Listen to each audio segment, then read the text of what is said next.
warahmatullahi wabarakatuh. Kembali lagi di cerita horor. Pada episode kali ini, saya akan membawakan sebuah cerita lanjutan dari Ratih, penunggu pabrik gula. Yang mana cerita ini diangkat dari tulisan Mas Al. Untuk teman-teman yang belum menonton part 1 dan 2-nya, saya sarankan untuk menonton terlebih dahulu ya. Dan tanpa berbasa-basi lagi, langsung saja kita masuk ke ceritanya. Gak usah Gung, nanti kamu repot. Lagian kalau pagi aku dianterin ayahku kok, sekalian ayahku pergi kerja.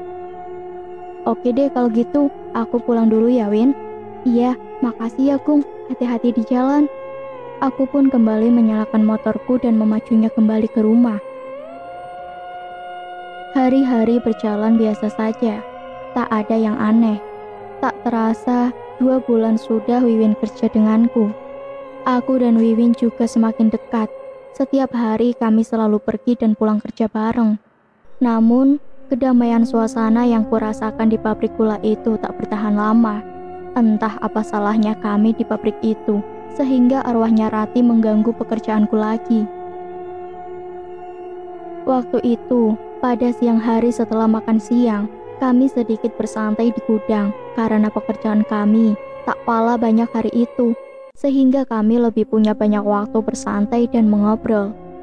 Di tengah-tengah aku yang sedang asyik berbincang dengan Wiwin, tiba-tiba Wiwin mengganti topik pembicaraan.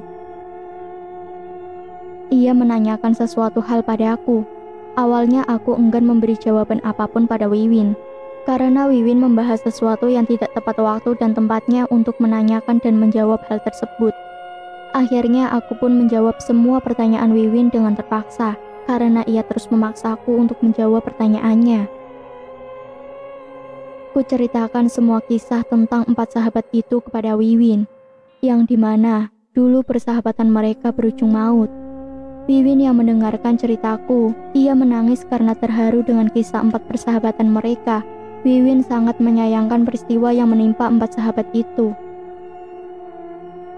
Saat kami sedang membahas dan bercerita tentang hal tersebut, tiba-tiba saja ada sebuah suara yang cukup keras dari arah kamar mandi. Suara itu seperti suara pintu yang dihempaskan. Sontak kami berdua pun terkejut dan berlari keluar. Suara apaan itu ya Win? Tanya aku pada Wiwin. Aku juga nggak tahu Gung, coba kamu cek deh. Kamu sih pakai acara bahas tentang Rati. Marah tuh jadinya dia. Ah, mana mungkin. Paling juga itu tikus. Coba sana kamu periksa cepetan. Barenglah kita berdua ke dalam ngecek. Ada apa di kamar mandi? Kamu saja aku takut. Ucap Wiwin. Penakut. Yaudah, kamu tunggu di sini ya. Aku cek dulu. Aku pun memberanikan diri untuk mengecek ada apa di dalam kamar mandi itu. Perlahan ku mendekati pintu kamar mandi tersebut dengan membawa sapu. Saat kulihat pintunya tertutup, saat ku buka, aku tak menemui apapun di dalam kamar mandi itu. Pikirku mungkin hanya tertutup karena terkena tiupan angin. Aku pun kembali lagi ke depan menemui Wiwin. Sudah aman, tidak ada apa-apa di dalam kok, paling juga pintunya tertutup angin, ucapku. Beneran tidak ada apa-apa Gung. Jangan bohong kamu Iya beneran, aku gak bohong. Sudahlah, ayo kita lanjut lagi kerjanya. Sudah mau sore nih. Akhirnya aku dan Wiwin pun kembali lagi bekerja. Waktu menunjukkan pukul 5 sore, waktunya untuk pulang. Kami pun segera berbenah. Setelah siap berbenah, aku dan Wiwin pulang bareng seperti biasa. Tak terasa selama 2 bulan ini, Wiwin selalu pulang denganku. Bagiku bukan hal yang memberatkan, malah aku senang bisa dekat terus dengan Wiwin. Aku dan orang tua Wiwin juga sudah dekat karena aku sering mampir ke rumah Wiwin sewaktu aku mengantarnya pulang. Setelah Wiwin ku antar pulang, aku pun juga langsung pulang ke rumahku. Entah kenapa, sore ini badanku sakit semua, kepalaku terasa berat. Jadi kuputuskan untuk langsung pulang dan istirahat tanpa mampir terlebih dahulu di rumah Wiwin. Saat aku sudah di rumah, sakit kepalaku semakin menjadi-jadi. Entah kenapa aku pun jadi tidak tahu. Karena sakit kepalanya datang tiba-tiba. Tak tahan menahan rasa sakitnya, Akhirnya aku pun langsung tertidur. Malam pukul 10:30 aku terbangun karena perutku lapar. Akhirnya aku pun bangkit dari tempat tidurku dan langsung ke belakang mencari makanan. Di dapur, aku bertemu dengan ibuku. Kami pun terlibat percakapan. "Kamu sakit, Nak?" tanya ibuku sambil memegangi kepalaku. "Enggak kok, Bu. Aku sehat-sehat saja ini. Aku lapar, Bu. Ibu masak apa?" "Yakin kamu nggak apa-apa? Muka kamu pucat bener tuh." "Yaudah, kamu makan dulu itu. Ibu masak sambal ikan. Setelah itu kamu mandi. Nanti ibu buatkan teh hangat." Aku pun langsung menyantap masakan ibuku. Setelah makan, aku langsung mandi seperti mana yang diperintahkan ibuku tadi. Setelah mandi, aku kembali lagi ke meja makan. Ibuku menghampiriku dengan membawa segelas teh hangat. "Ini diminum dulu. Kamu beneran gak apa-apa kan? Kalau sakit ngomong sama ibu biar ke rumah sakit," ucap ibuku dengan cemas karena melihat mukaku yang pucat. "Iya Bu, aku tidak apa-apa. Aku sehat saja kok ini. Mungkin karena kecapean saja." Memang setelah tidur tadi, aku merasakan lebih baik dari yang sebelumnya. Tapi aku merasa aneh, kenapa ibu bilang mukaku seperti orang sakit. Tak berapa lama saat aku sedang mengobrol dengan ibuku, tiba-tiba pintuku ada yang mengetuk. Aku dan ibuku heran, malam-malam begini siapa yang datang. Ibuku pun bangkit dari tempat duduknya dan ingin membuka pintu untuk mengetahui siapa yang datang. Namun kucegah ibuku dan biarkan aku saja yang membukanya.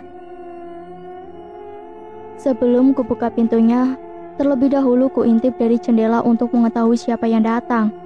Ternyata yang datang adalah kakekku. Aku pun langsung membukakan pintu. Kakek kok malam-malam tumben datangnya?" ucapku. "Iya, kakek tadi baru pulang dari laut. Nih kakek bawakan ikan untuk kalian." "Oh iya, makasih kek. Ibu mana?" "Ada itu kek di dalam. Masuk dulu kek, biar aku panggil ibu." Kakekku seorang nelayan. Memang sudah biasa kalau kakekku kadang datang membawa ikan untuk aku dan ibuku. Aku pun bergegas memanggil ibuku. Sementara ibuku dan kakekku sedang mengobrol di ruang tamu, aku membuatkan minuman untuk kakekku. "Nih kek, diminum dulu," ucapku. Sambil meminum minuman yang kubuat, kakek memandangiku. "Aku masuk ke kamar dulu ya kek," ucapku. Sini dulu kamu," ucap kakekku sambil meletakkan gelas yang ia pegang. "Ada apa kek? Kamu dari mana tadi siang?" "Aku kerja lah kek," ucapku sambil terheran dengan pertanyaan kakekku. "Ada yang ngikuti kamu?" "Ah, ngikuti aku? Siapa kek?" "Kamu ambil saja air segelas." Aku pun mengambilkan air yang diminta kakekku dan memberikannya. "Nih kek airnya," sambil kuberikan airnya. "Sini kamu duduk."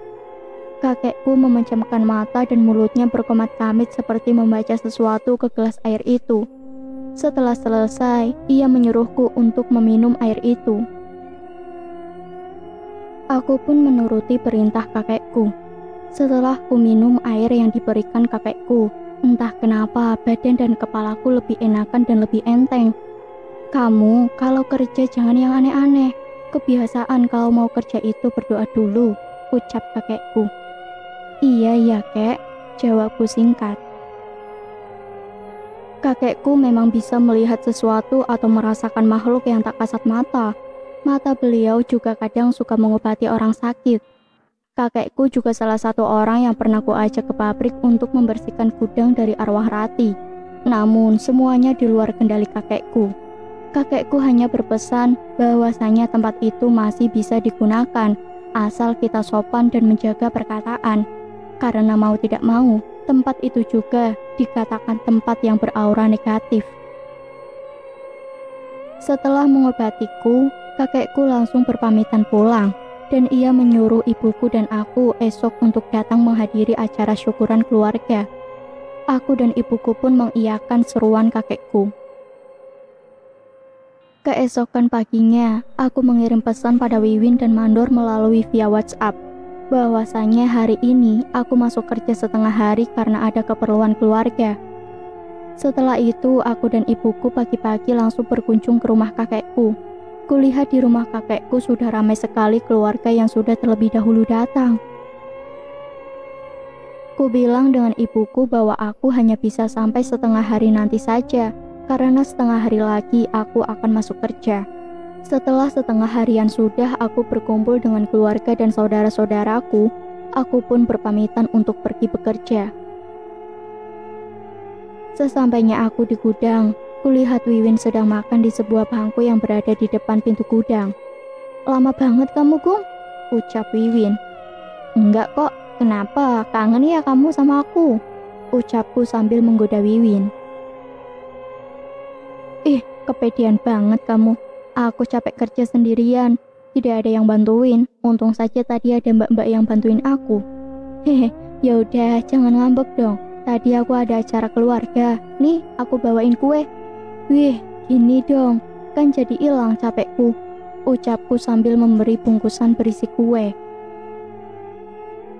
"Haha, yaudah, kamu habisin itu semuanya." "Makasih ya, Gung, baik bener deh." "Iya, sama-sama. Tadi kamu bilang ada mbak-mbak yang bantuin kamu kerja. Siapa?" "Aku juga tidak tahu, baru ngeliat ini sih. Katanya dia karyawan baru di bagian pengemasan." "Hah? Siapa? Ernie? Dita?" "Aku nggak tahu siapa namanya, aku tidak tanyain. Tapi dia tuh baik banget nolongin aku." "Setahu aku di pengemasan tidak ada karyawan baru. Setahu aku juga, cewek yang di pengemasan cuma Ernie sama Dita. Selebihnya laki-laki, itu juga mereka kerja di situ sudah lama." "Kamu bawel, Gung. Mending kamu tanya saja sendiri noh. Dia di kamar mandi tadi. Aku mau habisin makananku dulu." Aku pun langsung bergegas ke kamar mandi. Saat kulihat kamar mandi tidak ada siapapun, aku pun kembali lagi ke depan menghampiri Wiwin. "Win, mana? Katanya dia ada di kamar mandi, tapi kok tidak ada?" "Ah, masa sih? Tadi dia di kamar mandi loh, bilang sama aku. Coba bentar aku cek." Wiwin pun meletakkan makanannya dan ia pergi ke kamar mandi. Tak lama kemudian dia kembali lagi ke depan. "Lah, iya Gung, kok tidak ada? Apa mungkin dia sudah ke ruang pengemasan ya?" ucap Wiwin sambil terheran-heran. "Sudah, kamu lanjut dulu makan. Aku mau cek ke ruang pengemasan." Aku pun segera bergegas mendatangi ruang pengemasan. Di sana, aku bertemu Ernie, salah satu gawai di ruang pengemasan tersebut. Dan aku bertanya pada Ernie, apa ada karyawan baru di sini? Namun Ernie mengatakan bahwa tidak ada karyawan baru yang masuk di sini. Aku pun terheran dan penasaran dengan siapa Wiwin tadi dibantu. Siapa wanita yang dimaksud Wiwin? Entah kenapa firasatku mengatakan bahwa dia adalah ulah arwah Ratih. Aku kembali lagi menghampiri Wiwin. "Gimana? Ada nggak karyawan barunya di situ?" "Ya, iya ada kok. Tadi dia juga bilang dia bantuin kamu karena kerjaan dia kosong." "Ah, itulah. Kamu gimana? Sudah nggak penasaran kan? Sekarang aku yang penasaran." "Penasaran kenapa?" tanyaku pada Wiwin. "Iya, tadi dia di kamar mandi loh. Tapi kenapa tiba-tiba sudah tidak ada di sana? Kapan dia keluarnya? Mungkin kamu saja yang nggak sadar karena lagi makan." Sudah, tidak usah difikirkan. Kamu istirahat saja dulu mending, mumpung masih ada waktu." Aku menutupi semuanya dari Wiwin, karena aku tak mau dia merasa takut dan cemas. Yang ada nanti malah Wiwin tidak mau kerja lagi. Tapi aku juga merasa bingung dan bertanya-tanya dalam hati mengenai siapa wanita yang membantu pekerjaan Wiwin tadi. Ku coba untuk tidak terus memikirkannya. Aku dan Wiwin melanjutkan pekerjaan kami setelah jam istirahat selesai. Setelah bekerja setengah harian tadi, akhirnya pukul 5 pun tiba, menandakan waktunya untuk para karyawan pabrik pulang. Aku dan Wiwin langsung berberes-beres untuk pulang. Setelah selesai berberes, aku dan Wiwin jalan beriringan menuju pos satpam. Sementara Wiwin menunggu di depan pintu gerbang, aku mengambil motorku di parkiran. Namun saat aku hendak menyalakan motorku, aku lupa mengambil kunci motorku yang kusangkutkan di cantolan di dalam gudang. "Win, aku lupa bawa kunci motornya, tertinggal di dalam," ucapku. "Oh ya udah, aku ambil dulu ya," sahut Wiwin. "Tidak usah, kamu tunggu di sini saja, biar aku yang ambil." Aku pun bergegas berlari menuju gudang dan mengambil kunci motorku.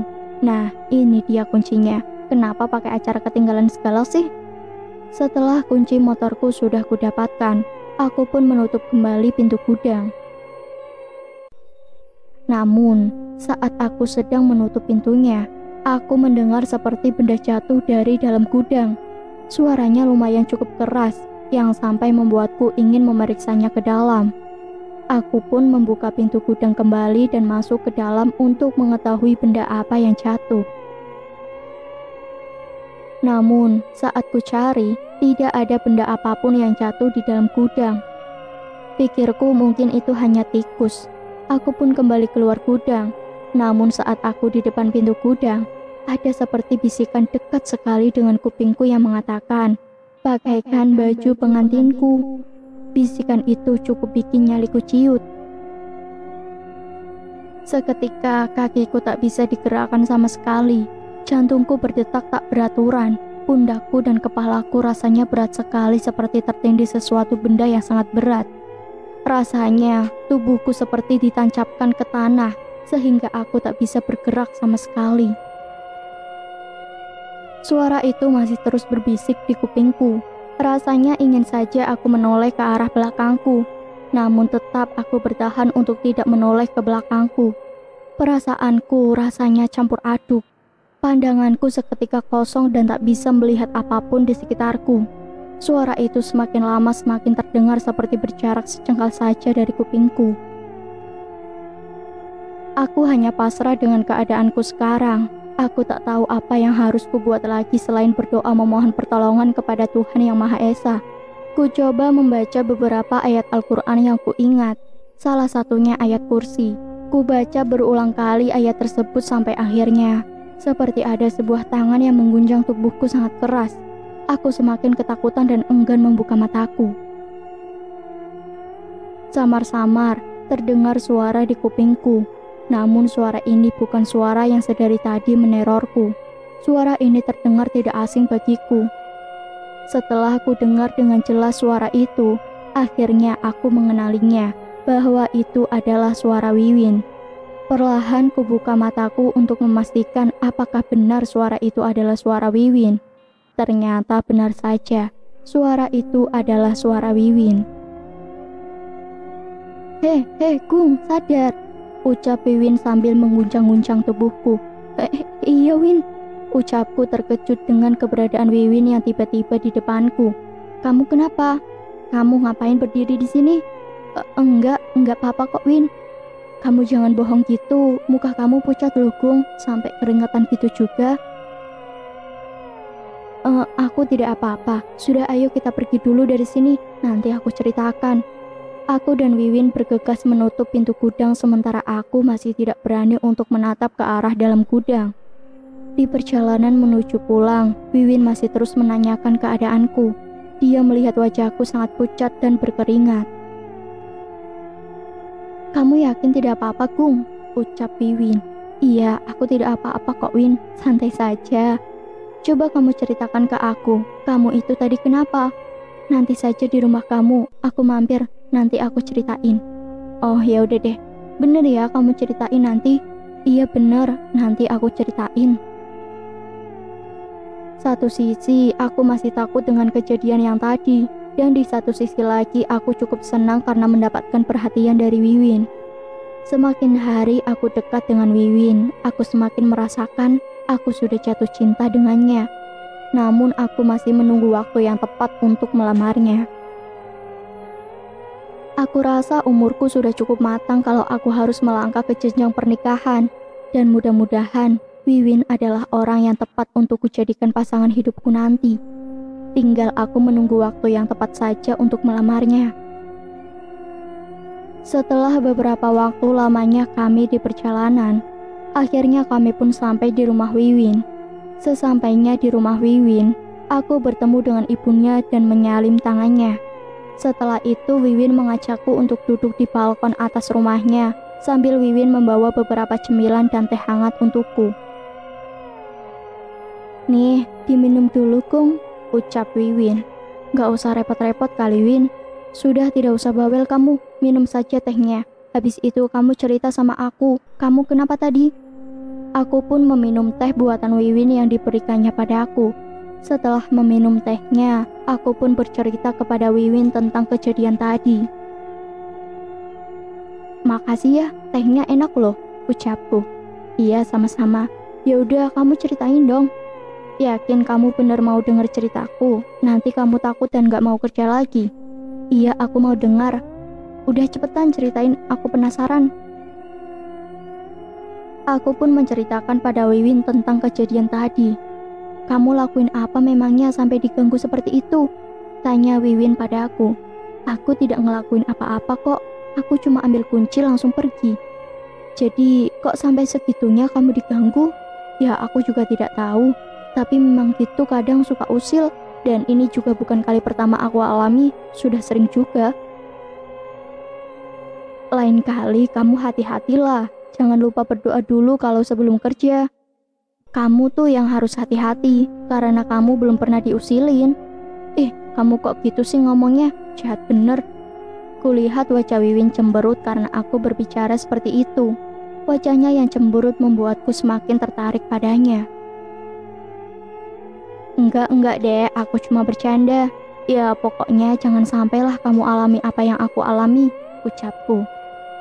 Kami mengobrol di rumah Wiwin hingga larut malam. Kulihat jam menunjukkan pukul 10:30.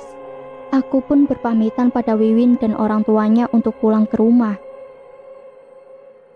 Di sepanjang perjalanan, rasanya badanku sakit semua, sama seperti yang kurasakan kemarin. Mataku juga rasanya berat untuk dibuka, padahal aku tidak sedang mengantuk. Sampai-sampai aku hampir menabrak kendaraan lain dari arah berlawanan. Aku merasa ada yang tidak beres denganku. Kuputuskan untuk mampir ke rumah kakekku terlebih dahulu untuk menanyakan apa yang terjadi padaku. Sesampainya aku di rumah kakekku, aku langsung mengatakan pada kakekku bahwasannya ada yang tidak beres dengan kakekku. Kakekku pun langsung mengobatiku dengan cara seperti yang kemarin. Setelah diobati oleh kakekku, rasanya tubuhku mulai fit kembali.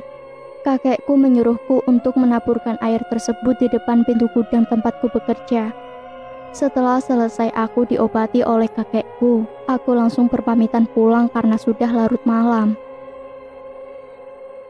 Keesokan paginya, aku bersiap-siap untuk berangkat bekerja. Hari ini Wiwin memintaku untuk menjemputnya terlebih dahulu karena ayahnya sedang berada di luar kota, jadi tidak ada yang mengantarkannya untuk bekerja. Aku merasa senang dan tidak keberatan kalau harus menjemputnya terlebih dahulu, karena hal ini sangat kuinginkan dari dulu. Setelah siap sarapan, aku berpamitan dengan ibuku dan langsung berangkat menuju rumah Wiwin untuk menjemputnya. Setelah beberapa lama menyita waktu di perjalanan, akhirnya aku pun sampai di rumah Wiwin. Wiwin kulihat sudah siap untuk berangkat bekerja. Dia kudapati sedang duduk di depan rumah sambil bermain handphone. Pandanganku terus terpaku padanya. Entah kenapa rasaku, pagi ini wajahnya terlihat sangat cantik. Rambutnya masih basah karena sehabis mandi, dan ia menggunakan baju kemeja berwarna merah yang membuatnya terlihat sangat berbeda hari ini. Duh, cantik bener kamu hari ini, Win, ucapku. Cantik dari mana? Biasa aja perasaanku. Iya bener, kamu terlihat berbeda hari ini. Apa mungkin karena aku gak pernah jemput kamu pagi-pagi ya? Kulihat wajah Wiwin terlihat memerah menahan malu karena terus kupuji. Sudah kamu ini memang playboy, jago bener godain cewek, ucap Wiwin.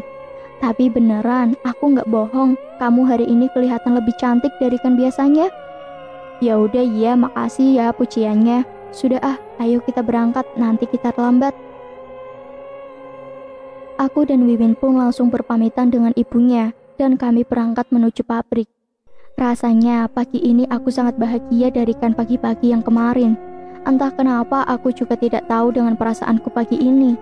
Rasanya angin pagi ini terlalu manja menyentuh kulitku dan embun, terasa sangat sejuk untuk kurasakan.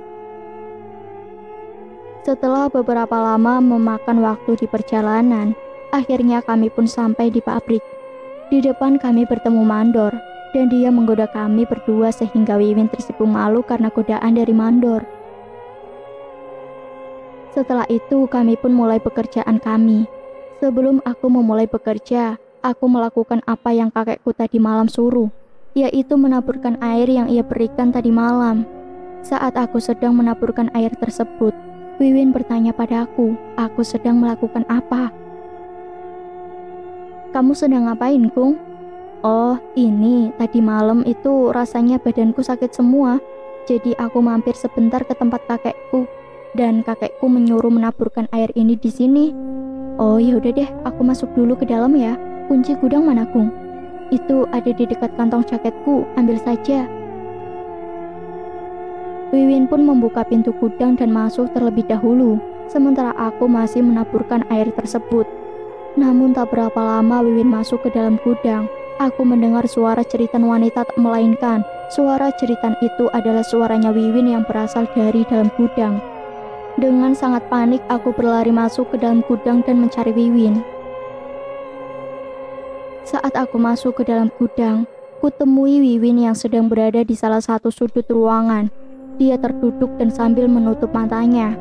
Aku langsung menghampirinya, namun dia malah mengusirku seperti orang ketakutan. Win, sadar, buka mata kamu. Ini aku Agung. Ucapku sambil menggoncang-goncangkan tubuhnya. Seketika Wiwin menatapku dan dia langsung memelukku seperti orang yang sangat ketakutan. Ku coba untuk menenangkannya dan mengajaknya keluar dari gudang terlebih dahulu. Kami duduk di pos satpam. Sambil ku tenangkan dia, ku beri sebotol air sisa yang diberikan kakekku tadi malam. Setelah ia minum, perlahan dia sudah bisa menenangkan dirinya dan mengendalikan dirinya. Tarik nafas dulu, Win. Atur nafas.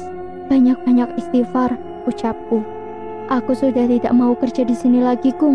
Pokoknya detik ini juga aku mau keluar dari sini, ucap Wiwin. Lah memang kenapa? Kamu coba cerita sama aku, kamu kenapa? Aku takut, Kung. Dia mengancamku. Pokoknya aku tidak mau lagi kerja di sini. Kalau kamu keluar dari sini, aku juga, Win. Aku juga mau keluar dari sini. Memang kamu harus keluar dari sini juga, Kung. Tempat ini sangat tidak aman bagi keselamatan kita, Kung. Kamu tunggu di sini dulu. Aku mau cari mandor, Win. Aku ikut, Kung. Aku takut. Ya udah, ayo kamu ikut. Aku tak tahu apa yang dilihat oleh Wiwin. Aku belum berani untuk menanyakannya karena kondisi Wiwin yang masih syok. Yang pasti, hari ini kami berdua akan menemui mandor dan mengundurkan diri hari ini. Dor, kami berdua mau ngomong sama mandor nih, ucapku. Iya, ngomong apa? Silahkan. Kami berdua sudah tidak sanggup Dor kerja di sini, bukan karena kerjaannya yang berat, tapi karena kami sudah tidak tahan lagi dengan gangguan-gangguan yang ada di gudang itu. Memang kalian berdua kenapa? Mungkin nanti saya ceritakan ke mandor. Tidak bisa sekarang juga karena keadaan Wiwin yang masih syok, ucapku.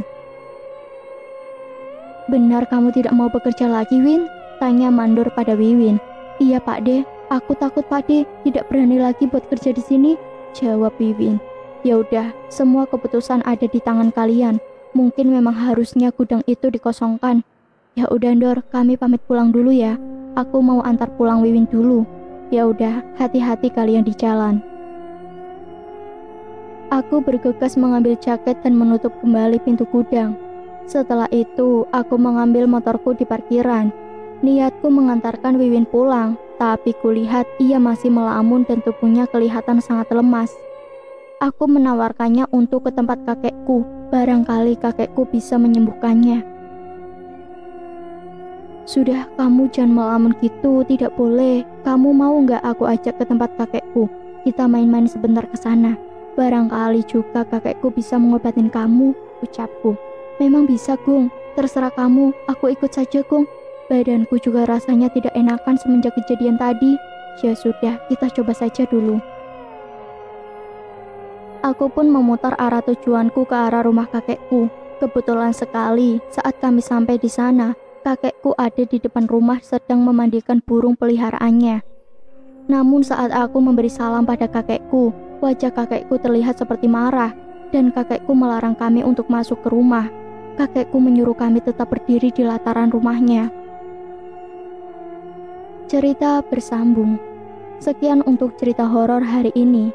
Nantikan untuk kelanjutan dari cerita ini. Tetap stay tune di cerita horor. Banyak sekali pesan moral yang dapat kita ambil dari cerita-cerita ini. Tingkatkan yang baik, hilangkan yang buruk. Wassalamualaikum warahmatullahi wabarakatuh.